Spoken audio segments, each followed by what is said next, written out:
You know what's mind-boggling to me? That in 2026, we live in such a dystopian world where we have the President of the United States with serious allegations made against him for sexual abuse against children. And he's still in office. And I mean, not just a group of people who said some shit where, oh yeah, like the president did this and did that, and like without solid proof. No, we have approximately 6 to 7 million files which have the president's name in it. There's a few examples that make this real. Trump's name is in the files more often than God's name is, and I believe Jesus and God's name is in the Bible. The book about God has mentioned God less times than the Epstein files have mentioned Trump. Other than Epstein, Donald Trump is named in the files more than anybody else. That's fucking crazy. Especially, it's like named more times in the files filled with blackmail about powerful people molesting and fucking children. That's insane. That is insane. This is the part that blows me away.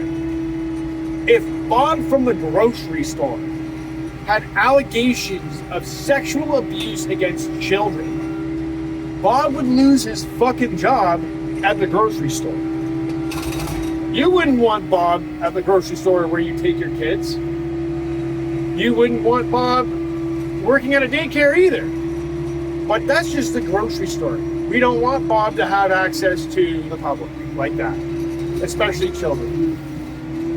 But when it comes to the President of the United States, with allegations of child abuse, sexual assault against children, serious hard evidence against her.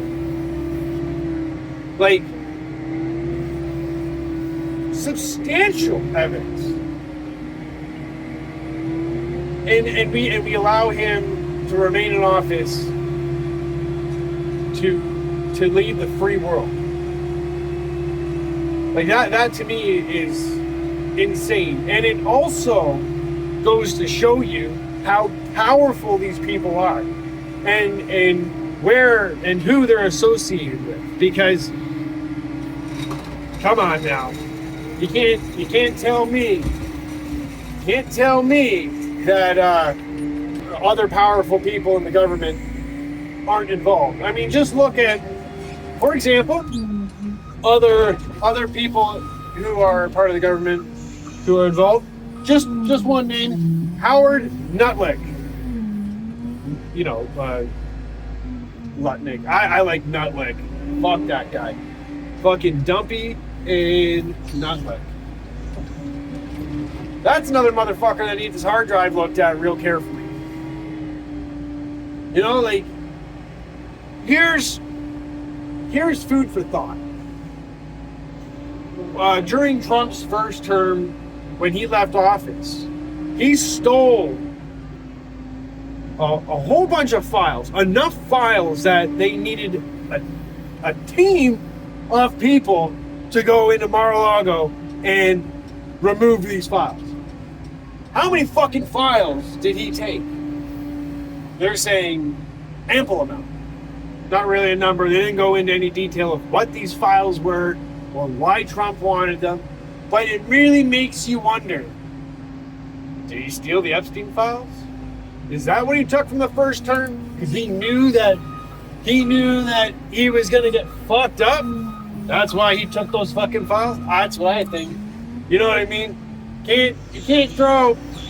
well, I was going to say, I'm not stupid, but don't ask my friends.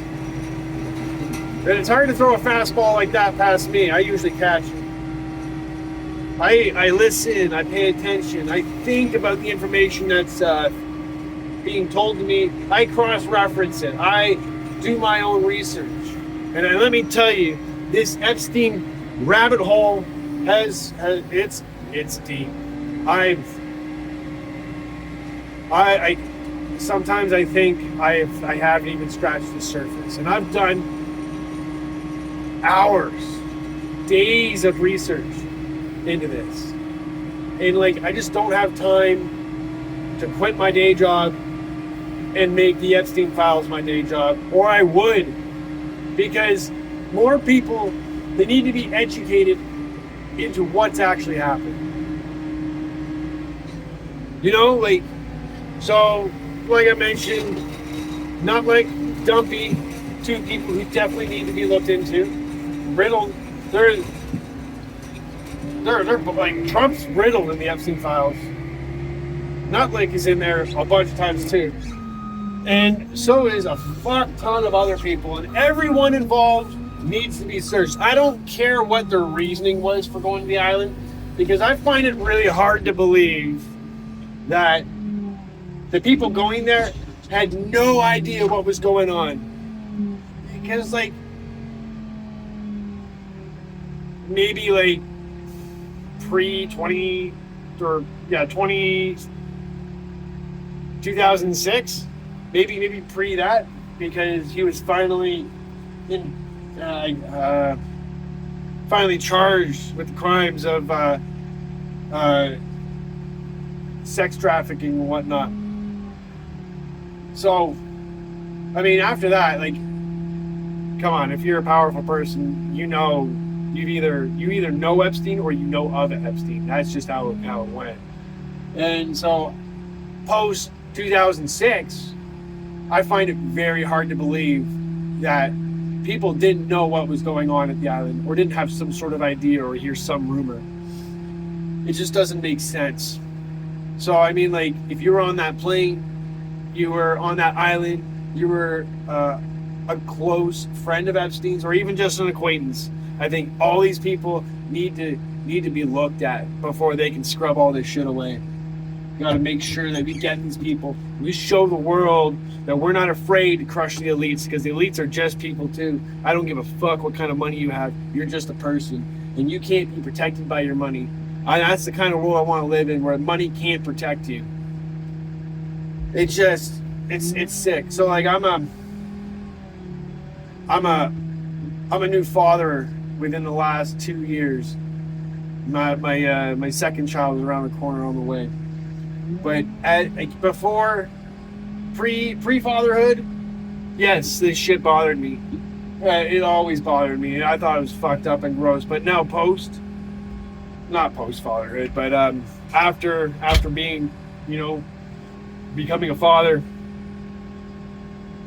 it literally makes me sick sometimes hearing the stuff that's going on.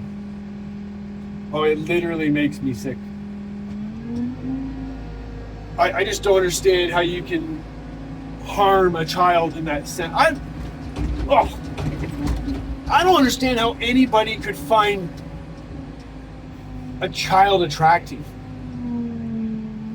Like, I look at 18-year-olds and I'm like, what the fuck? You're a kid still. Like, I don't trust you to vote. I just find it so, I just don't understand. I have no clue how people can look at these children. I did say 18-year-olds, but I mean, like, I truly think you haven't had a taste of the world until you're about 20. And by then, I consider that person kind of an adult. But they have no idea.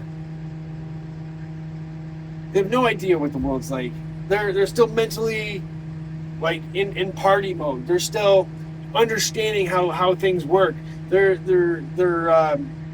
mental development is still developing. Like, 25 is when you finish that shit. And so, like, for somebody to look at another person 20 or 18, 17 and under and say, yeah, I can see myself fucking them. I truly believe there's no cure for that. There's no rehab for that. I believe you need to be institutionalized and kept away from the public. If you have that sort of stuff against children, you can't be helped. You can't be fixed. And putting you back in society is just a recipe for disaster. It's a ticking time bomb. And you shouldn't be roaming free. You shouldn't be. You shouldn't have access to anybody.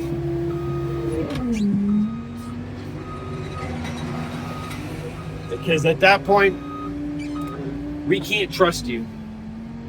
If I can't trust you around a child, my God. Like that, you are a lost cause.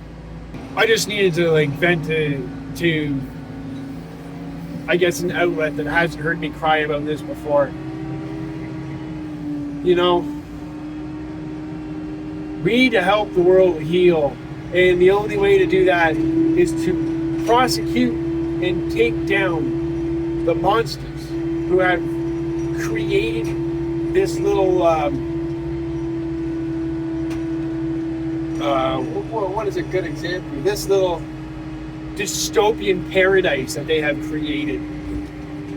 I know it's already been brought to light, and now a lot of these people are sweating. But it's time to drop the hammer on it. And I don't care if it means it's going to tear the government apart or it's going to destroy the way we understand life. If that's what's going to happen when we take these people down, by God, it's time to live life in a new way. It's time to take these people out of power. We got to find a way to tear these people down. And it starts at the top. We have to nail the biggest heads first and then work our way all the way down the pyramid till we get to the bottom stones and then tear those fucks apart too. It's not fair that when Bob gets, when they bust down Bob's door, they find CP on his computer, that he gets to go to jail, but the President of the United States can fuck children and run the country. It's unbelievable. Anyway, that's all I gotta say. So